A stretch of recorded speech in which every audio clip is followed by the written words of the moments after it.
Hey Mom, you want to see something pretty funny?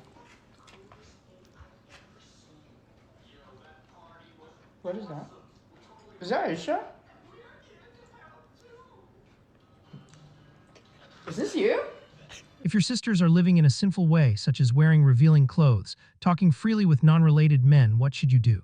Nomi says, what to do if my parents don't care what my sisters do? I try advising, but it seems their hearts are not inclined or so inclined to the kafir way of life and don't care about the sunnah when brought to them. It's so hard to let go as it's my own sisters and it boils my blood noticing them hang out with kafir girls. They talk right in front of me, talk to guys, slowly copying their clothing and attitude. I do not know what to do. Unfortunately, this is the price tag families have to pay when they migrate to kafir countries and when they don't upbring their children according to Islam, to Quran and Sunnah. All what they care about is their school, their grades, and how they do in life when it comes to earning money. Other than that, the hell with everything else. I've seen in my own family, unfortunately, the focus over how well they do in examinations and at school and at work, the focus on getting early prepared to school, wearing the uniform, getting their books ready, and the last thing they ask is prayer. So sometimes I ask one of my grandchildren, who's probably 7 or 8 years of age, have you prayed Fajr as they're going to school? And they say no. And I look at their parents. What is this? You guys memorize the Quran by heart. You are imams and you are leaders in your community calling to Islam. If your own children don't abide by Salat on time and you keep Salat at the end or the bottom of your priority list, what Islam are we preaching? So unfortunately, when you migrate to a kafir country, this is what you would harvest. Girls and boys who are so saturated with the kafir way of living that they don't care about Islam anymore. So know me, I know it hurts and it boils your blood, but at the end of the day, this is not your responsibility.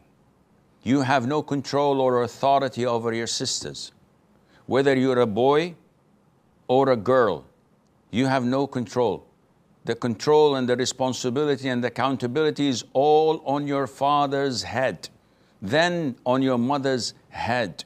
They're the ones who are gonna suffer in this life, and if they don't care, they're the one who's gonna suffer underground, underneath earth, when they are placed in their graves and they're being tormented till the day of judgment. And then when they stand in front of Allah Azza wa Jal, they'll be held accountable for the responsibility that Allah had entrusted them with, and they've simply did not pay any attention to it. What to do? All what you can do, according to Islam, is a lot of dua in your sujood to guide them back to Islam. Even if it takes 20, 30 years, keep on making dua every single day, every single night, every single prayer, in every single sujood. Secondly, lead by example. Always think of the consequences of your actions and of what you say, because the end result is what counts, not the process. So if the process was a bit good, or you thought you were doing something good, but you know that the end result is going to be negative, stay away from that. Thirdly, keep on trying to change your strategies. And this is what I always tell people. We have to adopt. We have to evolve.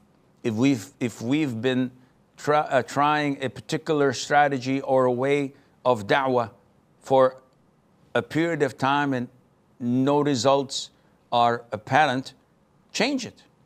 Even if you have to change it 180 degrees, no problem. But do not stick to something that has proven to be a failure. Do something that might encourage them to change, and Allah Azza wa Jal knows best. If your sisters are living in a sinful way, such as wearing revealing clothes, talking freely with non-related men, and your parents are not stopping them, Allah says in Surah At-Tarim, verse 6, "Protect yourselves and your families from a fire." This means a Muslim should care about the religion of his family and try to guide them. So the first thing you should do is advise your sisters gently and privately. Speak with wisdom, not with anger. Allah says in Surah An-Nahl, verse 125, "Invite to the way of your Lord with wisdom and good instruction." This is the correct method, not shouting, not humiliating, not exposing them, but giving sincere advice. Remind them that Allah commanded modesty in Surah An-Nur, verses 30 and 31, where believing men and women are told to lower their gaze and protect their purity. This shows that free mixing, revealing dress, and unnecessary talking with non-related men are serious matters. Also remind them of Surah Al-Isra, verse 32. Do not go near unlawful relations. Allah did not only forbid the act itself, but also the paths leading to it.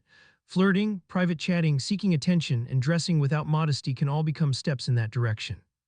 Then speak to your parents respectfully. Do not insult them. Tell them that raising children upon Islam is their responsibility. The Prophet, peace be upon him, said in Sahih Bukhari and Sahih Muslim, "Each of you is a shepherd, and each of you is responsible for his flock." So parents are answerable before Allah if they neglect what happens in their home. But if your parents still do not care and your sisters still continue, then understand something important. You are not sinful for their actions if you have sincerely advised them and done what you are able to do. Allah says in Surah Al-Ma'idah, verse 105, "You are responsible for yourselves," meaning you are responsible for doing your duty. If you conveyed the truth properly and they refused, then their sin is upon them. At the same time, you must not help them in sin. Do not help them buy immodest clothes. Do not help them meet boys. Do not lie for them. Do not make their sinful actions easier. Allah says in Surah Al-Ma'idah, verse 2, "Do not help one another in sin and wrongdoing." If you are unable to change the situation, then hate the evil in your heart and stay away from it. The Prophet, peace be upon him, said in Sahih Muslim, "Whoever sees an evil action, let him change it with his hand. If he cannot, then with his speech. If he cannot, then with his heart, and that is the weakest level of faith." So if you cannot physically stop it, then advise with your words. If even that does not work, then do not approve of it in your heart. You should also try to bring good influence into their lives.